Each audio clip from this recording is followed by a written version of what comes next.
अखिल विश्वाला सुख शांतीचा संदेश देणारे तथागत भगवान गौतम बुद्ध बोधिसत्व डॉक्टर बाबासाहेब आंबेडकर यांच्या विचारांना प्रतिमेस पंचांग प्रणाम.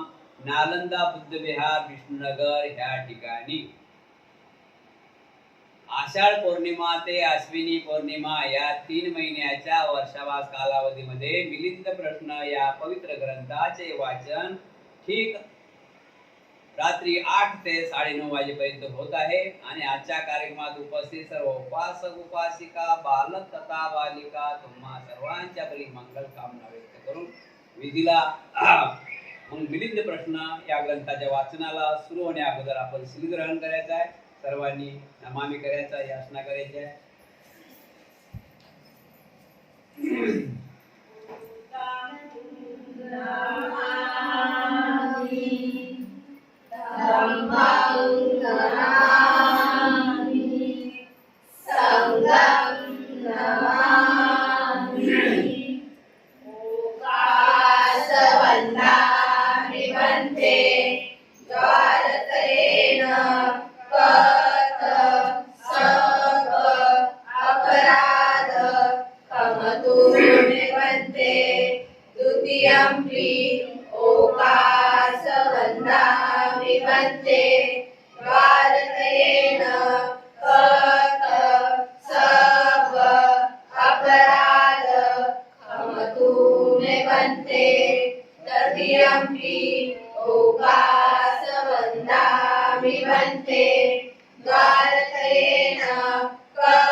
यमहं वदामि तव देथ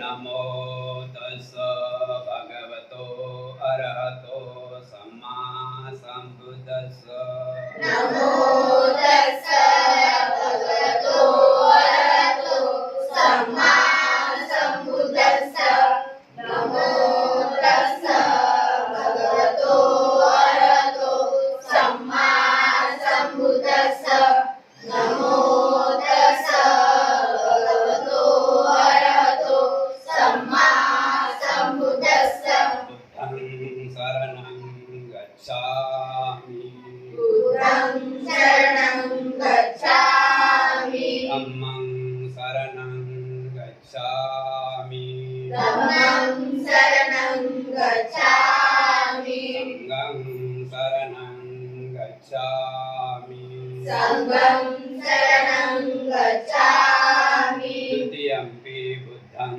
शरणं गच्छामि द्वितीयंपि बुद्धं शरणं गच्छामि तृतीयंपि धम्मं शरणं गच्छामि तृतीयंपि धम्मं शरणं गच्छामि तृतीयंपि संघं शरणं गच्छामि तृतीयंपि संघं शरणं गच्छामि तृतीयंपि बुद्धं शरणं गच्छामि तृतीयंपि बुद्धं शरणं गच्छामि तृतीयंपि धम्मं शरणं गच्छामि तृतीयंपि धम्मं शरणं गच्छामि तृतीयंपि संघं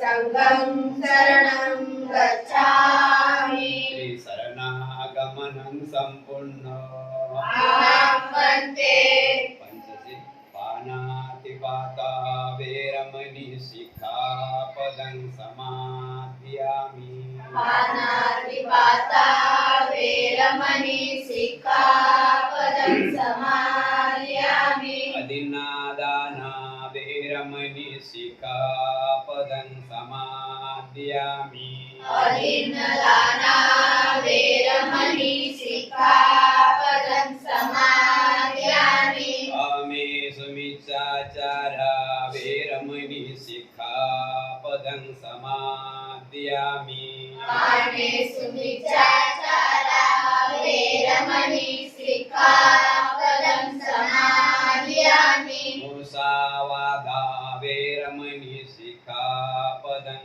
समाधियामि मुसावादा वेरमणि सिक्खापदं समादयामि सुरामेरयमज्जपमादठाना वेरमणि सिक्खापदं समाधियामि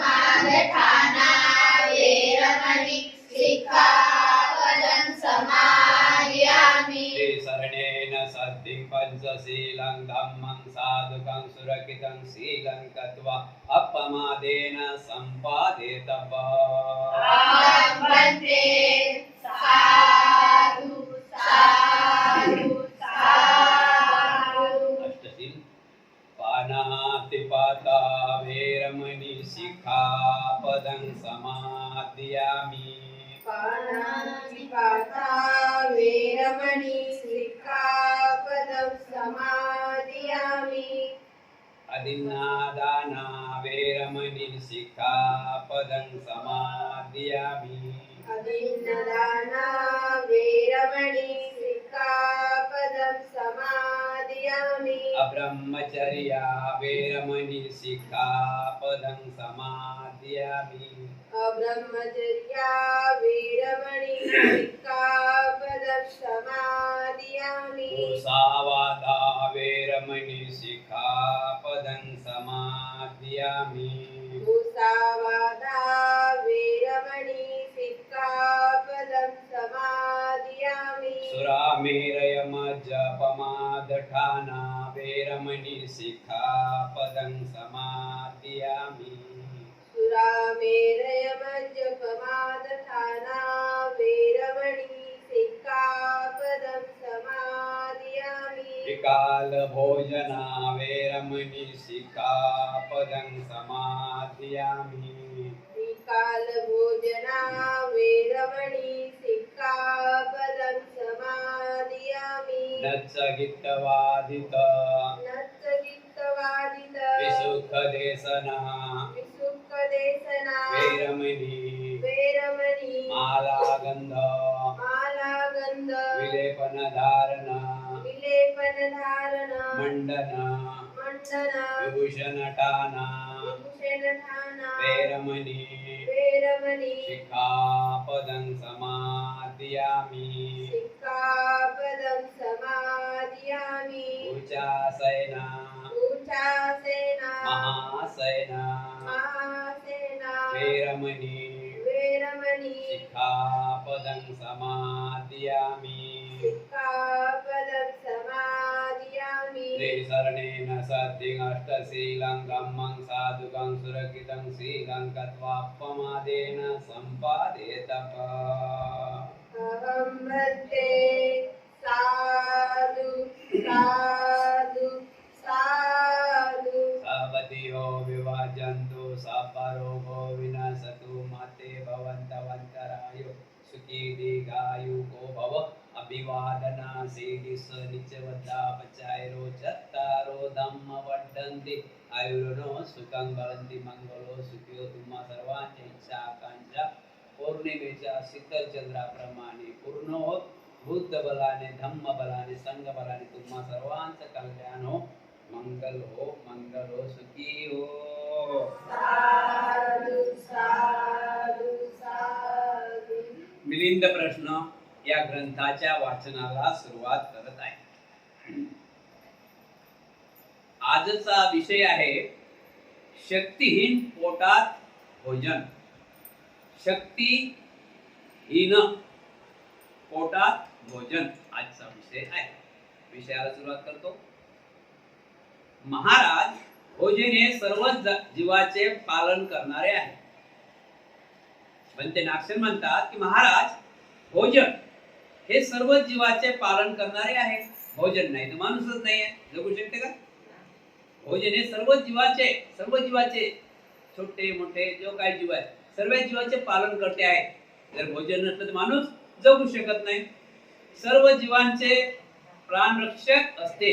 भोजन हे सर्व जीवांचे प्राणरक्षक सुद्धा आहे. सर्व जीवाचे प्राणरक्षक सुद्धा आहे. परंतु तेच भोजन उदररोग झाला असता किंवा अग्निमाध्य झाले असता जीव सुद्धा येऊ महाराज भोजन हे सर्व जीवाचे पालन करणारे आहे. सर्व जीवितांचे प्राणरक्षण करीत असते. परंतु तेच भोजन उदररोग झाला असता किंवा अग्निमाध्य झाले असता जीव सुद्धा घेऊ शकते. महाराज यात त्या अन्नाचा काही दोष नसून उदयरोग किंवा अग्निबाधाचा हा दोष आहे. महाराज त्याचप्रमाणे गृहस्थी राहणे अरंताच्या अनुकूल नाही. म्हणून कोणी गृहस्थ अरंत प्राप्त होऊन प्रवजित तरी होऊन जातो किंवा परिनिर्वाण तरी प्राप्त करून घेतो असतो. त्यात अरंत पदाचा शांतभाव स्थितीचा मुळीच दोष नाही. गृहस्थ राहणे व अरंताकरिता अनुकूल न होणे हेच वास्तविक मूळ कारण आहे. गृहस्थ जीवनात इतकी शक्ती नाही की ते अरंत पदाचा भार सांभाळू शकतील. महाराज विषय आहे शक्तिहीन पोटात भोजन. भोजन हा आहार तर आहाराशिवाय तर माणूस राहू शकत नाही. बुद्धांनी सांगितलेलं आहे ना 10 गाथामध्ये आमच्या भिक्खू लोकांमध्ये 10 आहेत ना 10 आकड्यामध्ये एकी एक म्हणजे सर्व जीव जंतू आहारावर आधारित आहे. पहिला आपला धडा आहे एकी एक. तुमचा कसा आहे कढईक खडूक तसा भिक्खूचा पहिला धडा आहे एकी एक दुर्की दोन तिरकी तीन. तर पहिला एकी एक धड्यामध्ये येते की भोजन हे भोजनाशिवाय म्हणजे प्राणी मात्र जगू शकत नाही. भोजन तर पाहिजे. भोजन कसं भोजन तर पाहिजे म्हणजे आहाराशिवाय माणूस राहू शकत नाही. जे काही चिडू जे काही पाखरं आहेत जे काही पक्षी आहेत प्राणी मात्र पक्षी आहार पाहिजे. आणि ज्यांचा त्यांचा आहार जसा जे आहार आहे त्या हिशोबानं त्यांचा आहार त्यांना पण पाहिजे आहार. बरोबर आहे की नाही?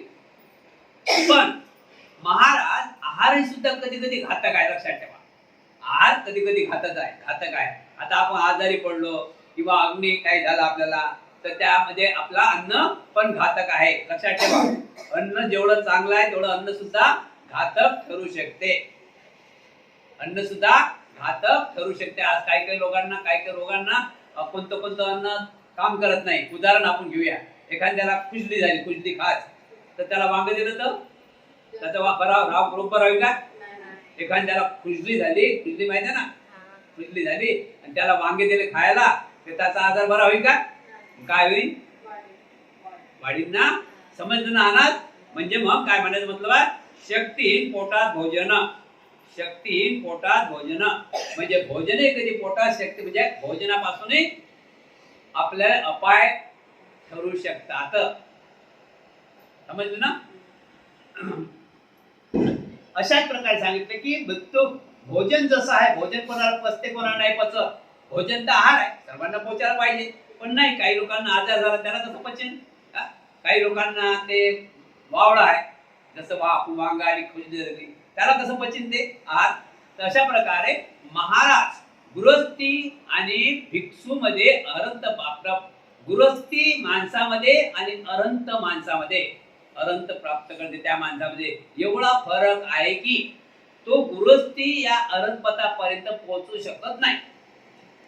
जर पोहोचलाय काश्य वस्त्र धारण करून तर तो टिकू शकत नाही. तशाच प्रकारे अरंत हा गृहस्थी जीवनात पाठीमागे जाऊ शकत नाही.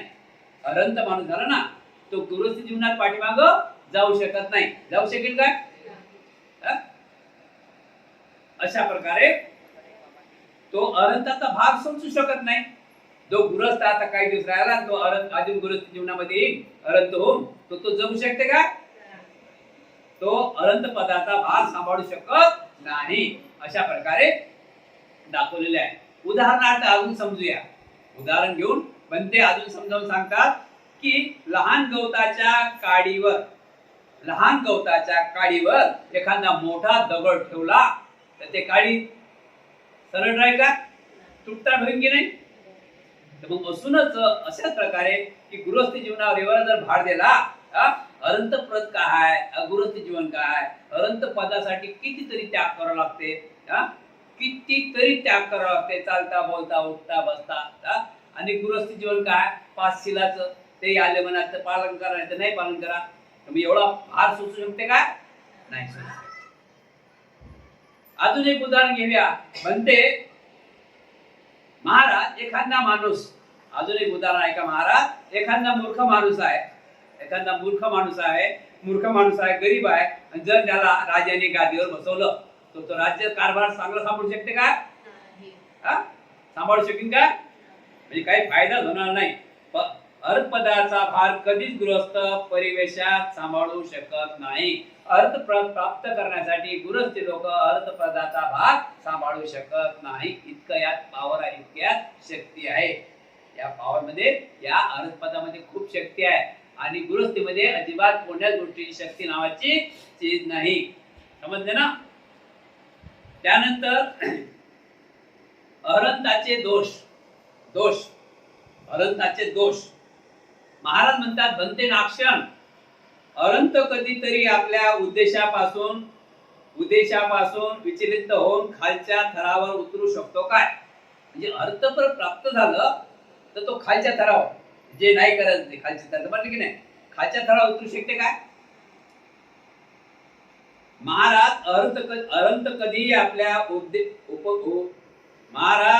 कधी आपल्या उद्देशापासून विचलित करून खालच्या थरापर्यंत येत नाही. त्यांचे चित्त कधीच अनविहित होत नाही. महाराज कुठल्याही प्रकारचे अनंत प्राप्त झाल्यानंतर ते खालच्या थरावर येऊ शकत नाहीत.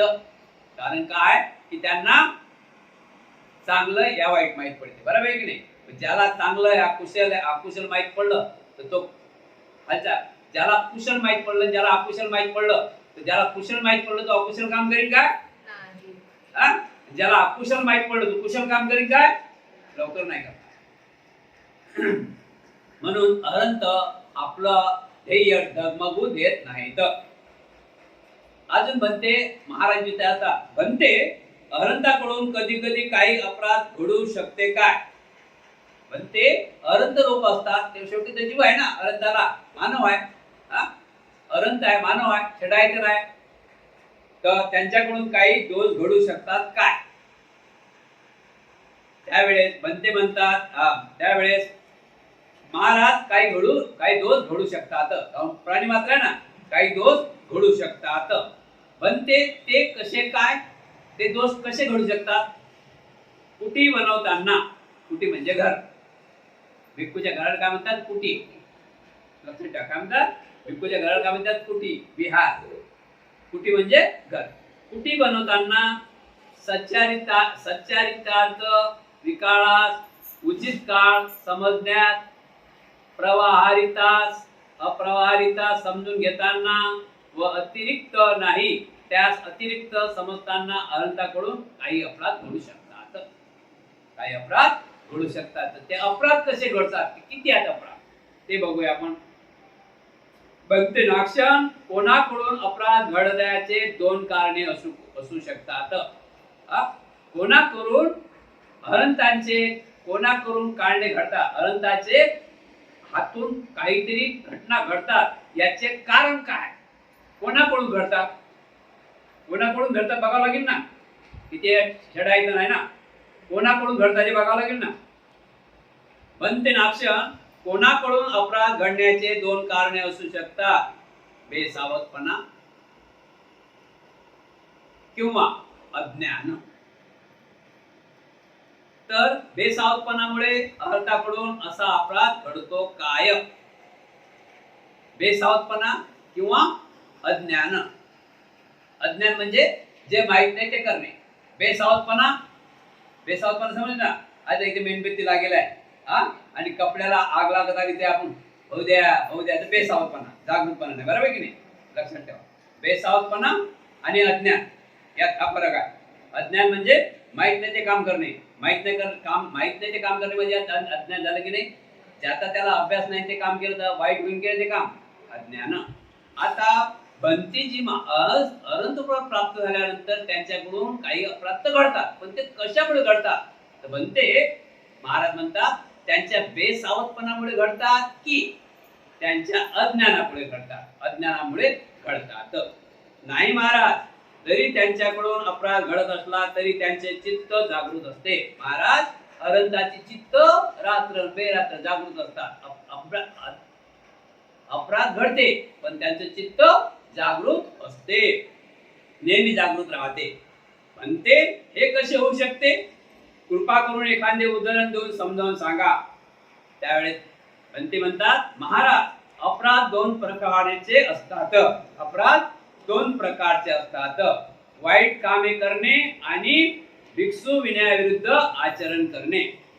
वाईट कामे करणे आणि भिक्षू विनयाविरुद्ध आचरण करणे. वाईट कामे करणे आणि नियमाच्या विरुद्ध वागणे, या दोन गोष्टी आहेत. वाईट काम कोणती? वाईट काम कोणते आहेत? 10 प्रकारचे पाप आहेत. वाईट कामात किती प्रकारचे पाप दाखवले?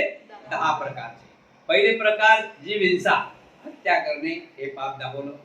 2 नंबर आहे चोरी करणे, हे पाप दाखवलेलं आहे. 3 नंबर आहे व्यभिचार करणे, हे पाप दाखवलेलं आहे. 4 नंबरवर आहे खोटे बोलणे, हे पाप दाखवलेलं आहे. 5 नंबरवर आहे चुगली सांगणे. 6 नंबर आहे कठोर बोलणे. 7 आहे थापा मारणे. 8 आहे लोभ धरणे. 9 आहे देश करणे आणि 10 आहे मिथ्या दृष्टी, खोटे धारणा. ही वाईट कामे आहेत. 10 कामे. हे 10 कामे वाईट कोणाला आहेत? अर्धाला. गृहस्थाला वाईट कामे तर मापल्या नाही जात एवढे. गृहस्थाला वाईट कामे आहेत. गृहस्थाला वाईट कामे किती आहेत? मापले जात नाही. मोजता येत नाही एवढे. पण अनंताने किती कामे दाखवले? 10. कोणते? जीविका करता येत नाही, चोरी करता येत नाही, बेविचार करता येत नाही, खोटे बोलता येत नाही, चुगली चाळी लावता येत नाही, कठोर बोलता येत नाही, थापा मारता येत नाही, लोभ धरता येत नाही, द्वेष करता येत नाही, मिथ्या दृष्टी, खोटे कामे कोणत्याही गोष्टीनं आपल्या जवळ थारात येत नाहीत. भिक्षू नियमाविरुद्ध आचरण करणे म्हणजेच काय? म्हणजे तुम्ही म्हणता की हे 10 गुण 10 वाईट गुण आहेत. तुम्ही अजून म्हणता की भिक्षू नियमाविरुद्ध आचरण करणे म्हणजे काय? भिक्षू नियमाविरुद्ध आचरण करणे म्हणजे काय? भगवान बुद्धांनी जन्मभर भिक्षू लोकांनी आचरण करावे म्हणून नियम तयार केले आहेत. त्या नियमाविरुद्ध भिक्षूंनी आचरण केले असता वाईट समजण्यात येते, परंतु सर्वसाधारण उपासकाकरिता असे बंधन नाही. महाराज, गृहस्थ उपासकांनी दुपार टाळून गेल्यानंतरही भोजन केले तरी त्यात कोणताही अपराध मानला जात नाही. परंतु भिक्षू लोक मात्र असे करू शकत नाही. फुले पाने गृहस्थ उपासकांनी तोडले असता त्यांना काही दोष लागत नाही, परंतु भिक्षू लोक तसे करू शकत नाही. जलक्रीडा करण्यात गृहस्थ उपासकांना काही दोष लागत नाही, पण भिक्षू लोक तसे करू शकत नाही. महाराज, याचप्रमाणे अशा कितीतरी गोष्टी आहेत की ज्या मनुष्य उपासकांनी केल्या असतात त्यांना काही दोष लागत नाही, परंतु त्याच गोष्टी भिक्षू लोकांना जन्मभर कधी करता येत नाही. महाराज, हेच भिक्षूच्या नियमाविरुद्ध आचरण करणे होय.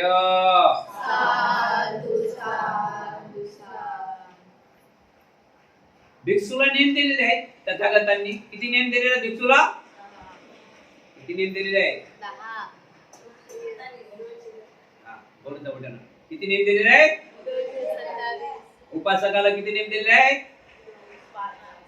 बरोबर आहे की नाही? ते मध्यम मार्ग आहे. तर 227 भिक्षूला नियम दिलेले आहेत. तर त्या 227 नियमाचं सकाळपासून संध्याकाळपर्यंत आचरण करावं लागते, पालन करावं लागते. याच्या विरुद्धात गेला म्हणजे तो भिक्षू दंडनीय होते. महाराज, जी काही वाईट कामे म्हणून समजली जातात ती अर्थ कधीच आमरण करू शकत नाही. म्हणजे वाईट कामात भिक्खू जाऊ शकत नाही, अरंत जाऊ शकत नाही, कारण की त्याला माहित आहे ना चांगलं काम कोणतं आणि वाईट काम कोणतं आहे, माहित पडते ना. अशा प्रकारे जाऊ शकत नाही. तथापि कधी कधी अंजान भिक्षू नियमाविरुद्ध त्यांच्याकडून आचरण घडू शकते. तसेच अर्थांना सर्वच नियमाचे ज्ञान नसते, सर्व काही जाणून घेण्याइतपत त्यांच्या शक्ती नसते. स्त्री पुरुषांचे नावे किंवा गोत्र अर्थ जाणून घेऊ शकत नाही. एखाद्या विशिष्ट रस्त्यात सुद्धा त्यांना माहिती नसते. भिक्खू अहंत झाले तर अहंताने काय काय असं बोल होते, काही काय आता अहंत दुसऱ्या गावात गेले तर त्यांना रस्ता विचारावा लागते. त्यांना माहित पडते का जळगावचा रस्ता कोणता आहे म्हणून? विचारावं लागेल ना काही गोष्टी. काही काही गोष्टी त्यांना विचारावं लागेल. काही काही समोर माणूस आला तर नाव विचारावं लागेल ना. त्यांना माहित पडते का चटकन अर्थ आला तुझं नाव अनेका म्हणून नाव विचारावं लागेल. स्त्री आहे पुरुष आहे विचारावं लागेल ना, नाव विचारावं लागेल. तुमचं नाव काय बेटा, तुझं नाव काय. अशा प्रकारे अरंतांना मुक्ती काय आहे जाणीव याची जाणीव अवश्य असते. 6 अभिध्यातील सर्वच विज्ञान विषयाची त्यांना पूर्ण माहिती असते. महाराज सर्वज्ञ बुद्धांना सर्व काही जाणून घेण्याचे ज्ञान असते. ठीक आहे बनते नाक्षण, तुम्ही केलेला खुलासा मला मान्य आहे.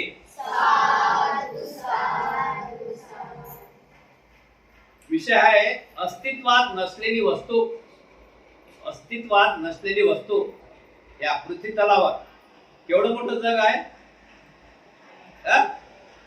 केवढं मोठं जग आहे. फक्त आपली मुंबई बघा किती आहे, बाकी सोडा. मग या पृथ्वी तलावर ज्या पृथ्वी तलावर लोक राहतात ते आपण आता बघत आहोत. या पृथ्वी तलावर काय मिळते आणि काय नाही मिळत. या पृथ्वी तलावर काय मिळते आणि काय नाही मिळत आपल्याला बघायचं आहे. अस्तित्वात नसलेली वस्तू बनते नाक्षण. संसारात प्रत्यक्ष बुद्ध पाहण्यात येतात. आता लक्षात ठेवा एक शब्द, या संसारात प्रत्येक बुद्ध पाहण्यात येतात. आता बुद्ध म्हणजे समजलं ना कोण? बुद्ध म्हणजे कोण? बुद्धिवान. एक उदाहरण घेऊया आपण एक उदाहरण घेऊया. आपण रस्त्याने चाललो रोडनं, आणि तो रोड क्रॉस करायचा आहे. या रोडच्या काठावरून त्या रोडवर जायचं आहे. आपण 5-6 जण चाललो, 4-5 जण पुढे चालले, दोघं मागं होते. तर गाडी फास्ट होऊन राहिली. या दोघांनी काय केलं, या दोघांना माहित पडले गाडी जवळ गाडी जोडून राहिली. त्यांना यांना पुढे लोटलं किंवा मागं घेतलं.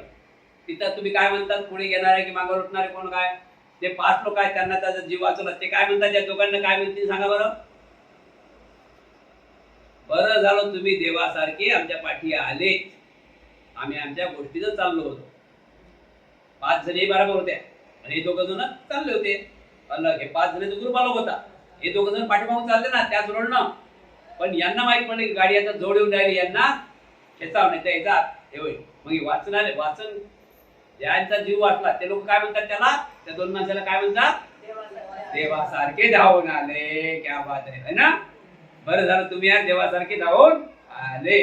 देव म्हणजे तो देणारा.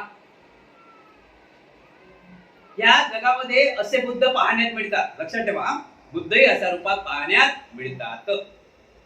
बुद्ध श्रावक पाहण्यात येतात. बुद्धांचे श्रावक भिक्षू पाहण्यात येतात. चक्रवर्ती राजा पाहण्यात येतात. चक्रवर्ती मोठे मोठे राजे पाहण्यात येतात. लहान मोठे राजे पाहण्यात येतात. देवता आणि मनुष्य पाहण्यात येतात. देवता आणि मनुष्य पाहण्यात येतात.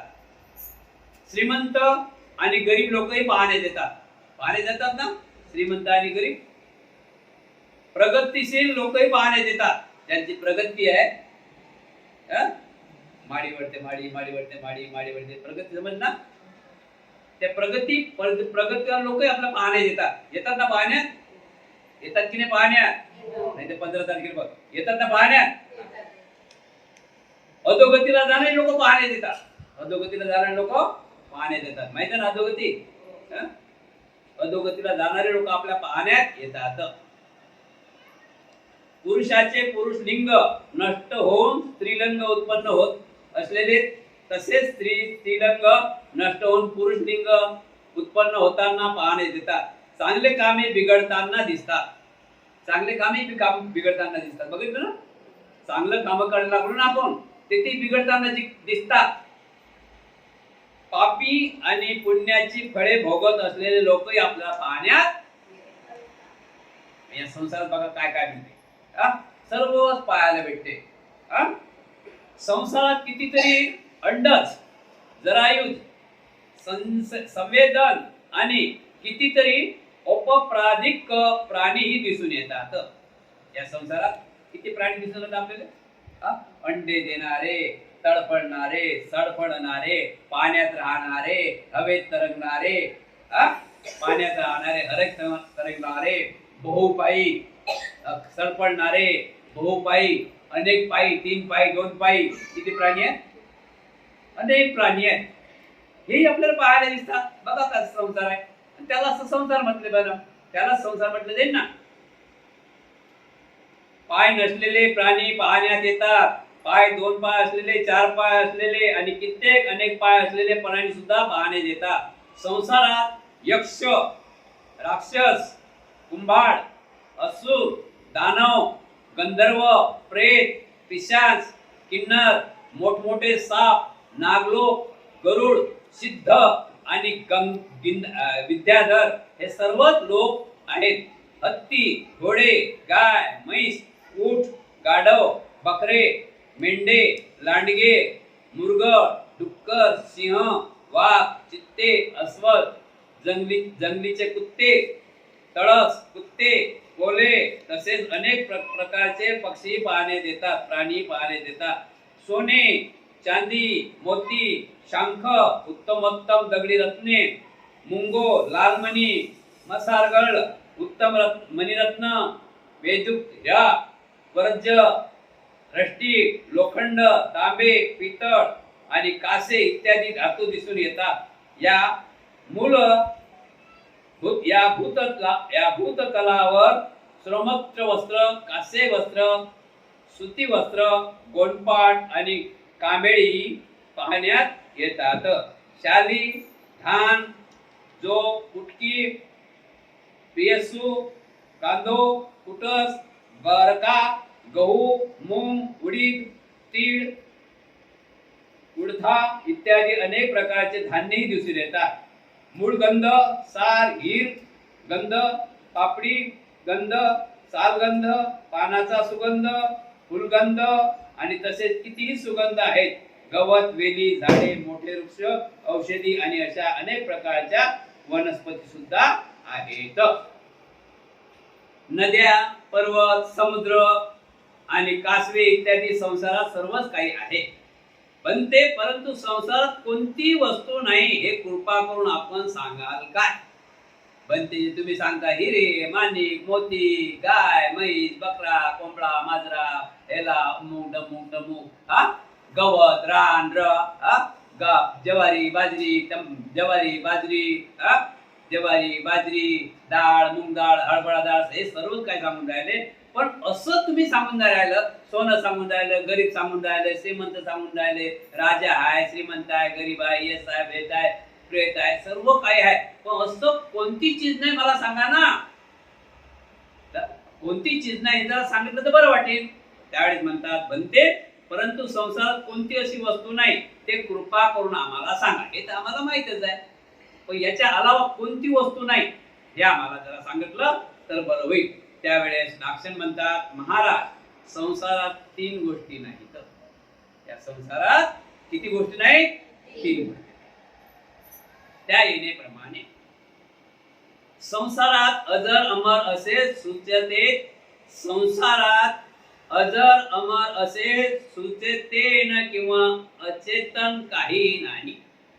संसारात, या संसारात हे अमर काहीही नाही. हे अमर आहे म्हणून कुठल्याच वस्तू नाही. आपणही अमर नाही, आपले घरही अमर नाही, आपला बाबाही अमर नाही, आपला दादाही अमर नाही, आपण जे कपाट घेतलं तेही अमर नाही, आपण जे घर बांधलं तेही अमर नाही. आपणच अमर नाही तर काय रे? म्हणजे सर्व अमर काहीच नाही. फक्त काय अस्तित्व आहे, परिवर्तन आहे. आज एवढं मोठं विहार आहे, काही दिवसानं हे मोठंच मोठं होईल. त्याच्यानंतर काही दिवसानं सोन्याचं होऊ शकते. बरोबर आहे की नाही? हे परिवर्तन आहे. आहे ना परिवर्तन? आहे की नाही परिवर्तन? आपण जे बसलो या ठिकाणी किती मोठा खड्डा असेल म्हणजे परिवर्तन आहे. अमर इथं काहीच नाही. नंबर 1 आहे काय काय अमर? नाही तर केवढ्या लाखो रुपयाचा हे घ्या मोबाईल, तो अमर आहे काय? काय घेऊन चालेल नंतर तर तो म्हणजे अमर काही नाही. नंबर 2, कोणतेही संस्कार नित्य नाहीत. कोणतेही संस्कार नित्य नाहीत, बदलतच आहे, बदलतच आहे, बदलत आहे. आता कोणता संस्कार चालू आहे? पावसाळा. 2 महिन्यानं पावसाळा बदलीन की नाही बदलीन? नंतर कोणता संस्कार येईल? हिवाळा.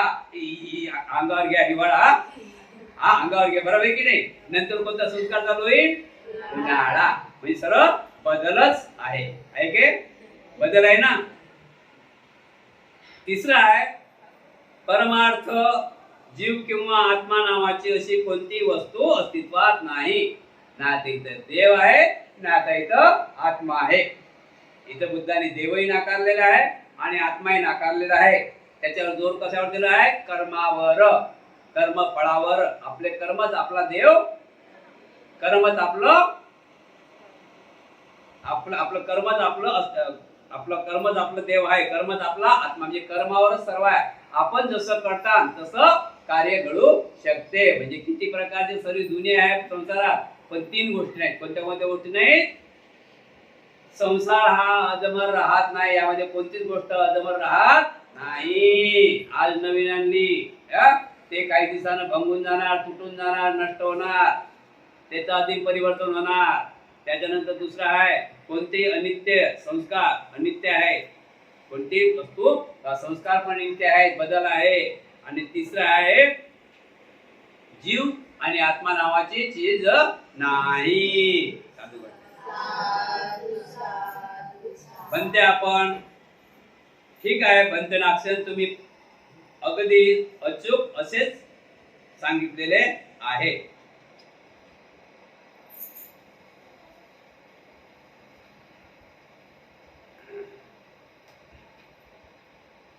निर्वाणाचे गुणरत्न, गुणरत्व. निर्वाणाचे निर्वाणाचे निगुणत्व, निगुणत्व.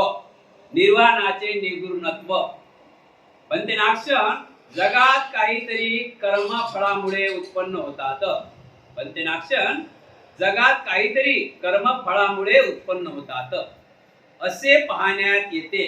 काही हेतूमुळे आणि काही ऋतूमुळे उत्पन्न होत असल्याचे दिसून येतात. परंतु म्हणते जे काही कर्मफळामुळे, हेतूमुळे किंवा ऋतूमुळे उत्पन्न होत नाही असे काय आहे ते सांगावे. म्हणते नाक्षण विषय आहे निर्वाणाचे निर्गुणत्व. म्हणते नाक्षण जगात काही तर कर्मफळामुळे उत्पन्न होतात. जसं कर्म केल्यास उत्पन्न होते, जसं कर्म केल्यास फळ उत्पन्न होतात. आता आपण आंबा लावला तर त्याला चिंच येईल का? काय लावला आपण? त्याला काय येतील? आंबे. म्हणजे जगात कर्मफळामुळे उत्पन्न होतात. जसं आपण कर्म केलं तसं आपल्याला फळ मिळते, यात काही शंका नाही.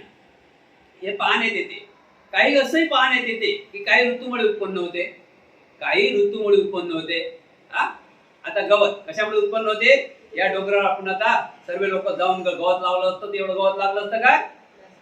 कशामुळे उत्पन्न होते? ऋतूमुळे उत्पन्न होते. आपण जर गेलो असतो सर्व रोजच्या रोज गवत लावलेला, तेवढं गवत लागलं असतं का? म्हणजे काही गोष्टी ऋतूमुळे उत्पन्न होतात. काही गोष्टी कशामुळे उत्पन्न होतात? ऋतूमुळे उत्पन्न होतात. परंतु बनते काही कर्मफळामुळे, हेतूमुळे किंवा ऋतूमुळे उत्पन्न होत नाही काही गोष्टी. परंतु हे बनते जे काही कर्मफळामुळे, हेतूमुळे किंवा ऋतूमुळेही उत्पन्न होत नाही असे काय आहे? की काही गोष्टी अशा आहेत की काही गोष्टी कर्मामुळे उत्पन्न होऊ शकतात, काही गोष्टी ऋतूमुळे उत्पन्न होऊ शकतात, आपण मानलाय. पण काही गोष्टी अशा आहेत की ते कर्मामुळेही उत्पन्न होत नाही किंवा ऋतूमुळेही उत्पन्न होत नाही. हे काय?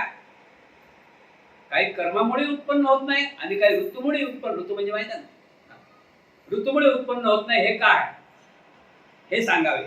महाराज अशा 2 वस्तू आहेत की त्या कर्मफळामुळे, हेतूमुळे किंवा ऋतूमुळे उत्पन्न होत नाही. त्या 2 वस्तू म्हणजेच आकाश हे कर्मफळामुळे, हेतूमुळे किंवा ऋतूमुळे उत्पन्न होत नाही.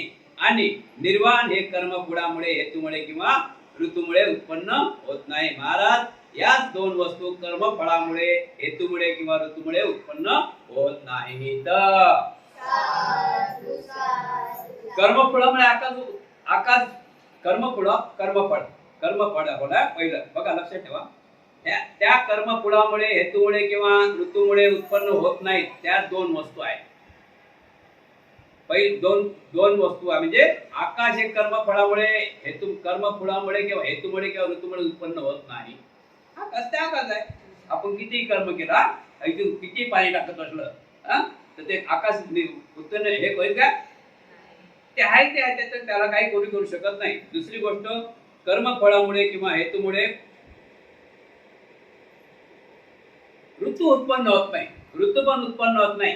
ऋतू उत्पन्न होत नाही. समजलं ना? हिवाळ्याच्या टाइमला आहे. आपण म्हणता माझ्या मुलीचं लग्न आहे हिवाळा तू थोडा पुढे ढकल किंवा मांगर आहे जमीन काय माझ्या मुलीचं लग्न आहे उपासक म्हणते ना ऋतू म्हणजे हिवाळा माझ्या मुलीचं लग्न आहे तू जरा पुढे जा किंवा मांगर आहे होईल काय म्हणजे या तुमचे कर्म काही काम करत नाही. ते ऋतूचं काम करत राहतात. ते ऋतूचं काम करत राहतात. ऋतूमध्ये जे घडतात ते घडतच राहतात. आपलं त्याच्यात काही कर्माचा दोष नाही. बनते नाक्षण बुद्ध वचनात विषय बदलू नका.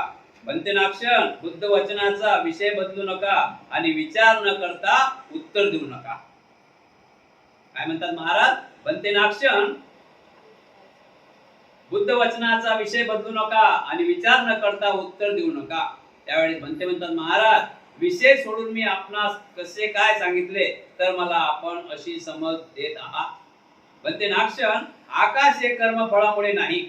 आकाश हे कर्मफळामुळे नाही की हेतूमुळे नाही किंवा ऋतूमुळे उत्पन्न होत नाही हे आपले म्हणणे तर बरोबर आहे. परंतु बनते नाक्षण निर्वाणाचा साक्षात्कार करून घेण्यासाठी भगवान बुद्धांनी आपल्या श्रावकांना शेकडो प्रकारचे मार्ग सांगितले आहेत. तेव्हा आपण असे कसे म्हणता की निर्वाण हेतू वाचून उत्पन्न होते? महाराज आपले म्हणणे खरे असेल तरी पण भगवान बुद्धांनी निर्वाणाचा उत्पत्तीचे कोणतेही हेतू कधी सांगितले नाही. म्हणते नाक्षर यामुळे तर प्रश्न अधिकच गुंतागुंतीचा बनला आणि घोटाळ्यात पडला. निर्वाणाचा साक्षात्कार करण्याचे हेतू आहेत तर निर्वाण उत्पन्न करण्याचे हेतू नाहीत असे कसे होईल? जर निर्वाणाचा साक्षात्कार करून घेण्याचे हेतू आहेत तर निर्वाण उत्पन्न करण्याचे सुद्धा हेतू असलेच पाहिजे. म्हणते नाक्षण पुत्राचा पिता असतो तेव्हा पित्याचा सुद्धा पिता असलाच पाहिजे. शिष्याला गुरु असतो तेव्हा त्या गुरुला देखील गुरु असलाच पाहिजे. अंकुराला बीज असते म्हणूनच त्या बीजाचे सुद्धा बीज असलेच पाहिजे. बनते नाक्षण त्याचप्रमाणे निर्वाणाचा साक्षात्कार करून घेण्याचे हेतू मार्ग आहेत तर निर्वाण उत्पन्न करून घ्यायचे सुद्धा हेतू मार्ग असणे शक्यच आहे. बनते नाक्षण वृक्षाच्या किंवा वेलीच्या वाढणारा जर शेंडा असतो तर त्याचे खोड व मुळही असलेच पाहिजे. बनते नाक्षण त्याचप्रमाणे जर निर्वाणाचा साक्षात्कार करायचे हेतू मार्ग असतील तर त्याच्या उत्पत्तीचा सुद्धा हेतू असणे सामाजिकच आहे. महाराज निर्वाण कधी उत्पन्न केले जात नाही म्हणून त्याचे हेतूही मुळीच नसतात असे म्हटले आहे. बनते नाक्षण ठीक आहे तर निर्वाणाचा साक्षात्कार करून घेण्याचे हेतू तर असू शकतात परंतु ते उत्पन्न करण्याचे हेतू असू शकत नाही. याचे कारण काय ते उदाहरण देऊन सांगावे. महाराज हिमालयास कोणीच बोलावू शकत नाही. हिमालयास कोणीच बोलावू शकत नाही. त्या डोंगराला कोणी बोलावू शकते का? हिमालय डोंगर त्याला कोणी बोलावू शकते का? मग हिमालयास कोणीही बोलावू शकत नाही. ठीक आहे तर मग मी त्याचे कारण ते आता स्पष्ट करणार आहे तेव्हा आपण कान देऊन ऐकावे. महाराज कोणी मनुष्य आपल्या नैसर्गिक शक्तीद्वारे या ठिकाणाहून पर्वतराज हिमालयावर जाऊ शकेल की नाही? होय बनते निश्चितच जाऊ शकेल.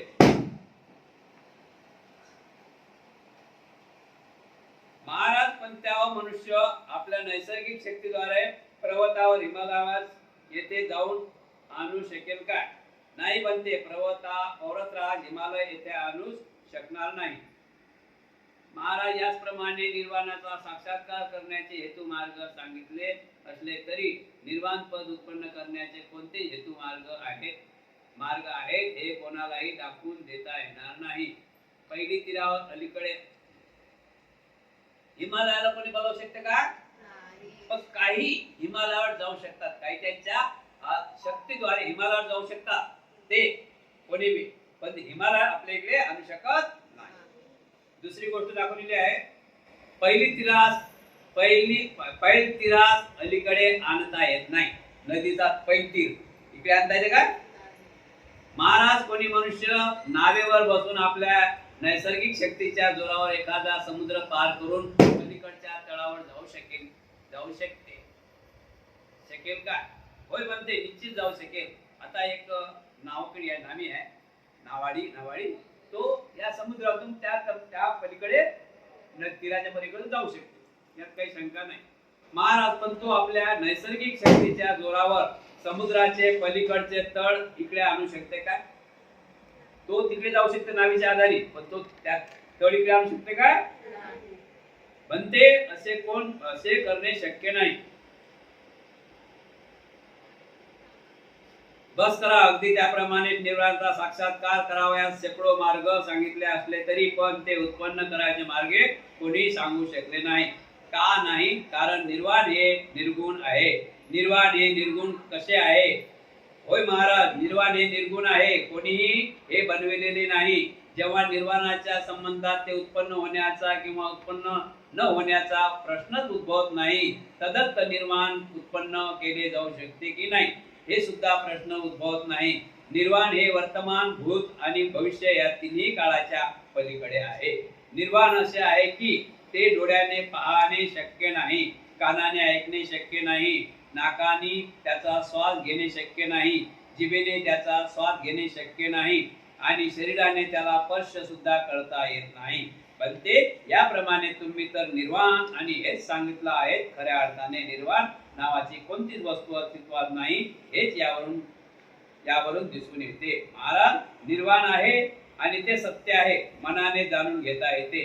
अनंत पद प्राप्त करून भिक्षू परम विशुद्ध, परम प्रणित, रुजू बनतो. आवरणे तसेच सांसारिक कामातून मुक्त होऊन तो मनाने निर्वाणाचे आकलन करून घेतो. बनते निर्वाण कसे आहे? उपमा आणि कारणे देऊन स्पष्ट करून समजावून सांगावे. हवेची उपमा दिली. महाराज, हवा नाकाची कोणती वस्तू आहे काय? हवा नावाची कोणती वस्तू आहे काय? हवेची उपमा. महाराज, हवा नावाची कोणती वस्तू आहे काय? होय बनते, आहे, हवा नावाची वस्तू आहे. महाराज, कृपा करून ती मला दाखवून द्या. त्याचा रंग आणि आकार कसा आहे? मी बारीक आहे की जाड आहे? लहान आहे की मोठी आहे? मला दाखवून द्या. बनते नाक्षण, याप्रमाणे हवा दाखवता येत नाही. हवा आहे पण हवा दाखवता येते काय? आणि आकार कसा आहे? तो बारीक आहे की जाड आहे, हे लहान आहे की मोठा आहे, हे सुद्धा दाखवता येत नाही. हातामध्ये घेऊन ती दाखवण्यासाठी वस्तू नाही, तरी सुद्धा तिचे अस्तित्व निश्चितच आहे. म्हणजे हवा आहे. आपल्याला हवा लागून राहिली, थंडी लागून राहिली म्हणजे हवा आहे. दिसते का हवा? लहान आहे मोठी आहे दिसते काय? रंग माहिती आहे, फक्त आपल्या अंगाला त्याला स्पर्श होते म्हणून आपल्याला माहित पडते हवा आहे. महाराज, जर तुम्ही ज्याप्रमाणे हवा दाखवत नसाल तर असेच म्हणावे लागेल की हवा नावाची वस्तू असूच शकत नाही. महाराज, तुम्ही जर ज्याप्रमाणे हवा दाखवत नसाल तर असेच म्हणावे लागेल की हवा नावाची चीज वस्तू अस्तित्वातच नाही. बनते नाक्षण, मला माहित आहे की हवा नावाची वस्तू खास अस्तित्वात आहे आणि तसा मला विश्वासही आहे, परंतु तो आपणास मी दाखवू शकत नाही. महाराज, त्याचप्रमाणे निर्वाण आहे, परंतु त्याचा रंग किंवा रूपाची ओळख करून देऊन ती दाखवता येत नाही, दाखवणे शक्य नाही. ठीक आहे बनते नाक्षण, मला समजलेले आहे.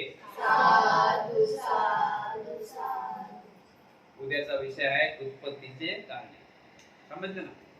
म्हणजे निर्वाण प्राप्त झाले ना, ते आपल्याला निर्वाण प्राप्त होणे कोणाला दाखवू शकत नाही. माझ्या मनात काय चाललं तुम्हाला माहित आहे काय? तुमच्या मनात काय चाललं तुम्हाला माहित आहे काय? जशी हवा आपण दाखवू शकत नाही. हवा आहे, मन आहे, आपल्याला मन आहे, हवा आहे, हवा आहे आपल्याला दिसू शकत नाही. मग आपल्या मनात काय आहे एक दुसऱ्याला माहित पडू शकते काय? म्हणून निर्वाण आहे, निर्वाण दाखवता येत निब्बाण साधता येते ते दाखवता येत नाही. तिला हवा नाही, तिला रंग नाही, फक्त मनाचा आकार आहे. साधू साधू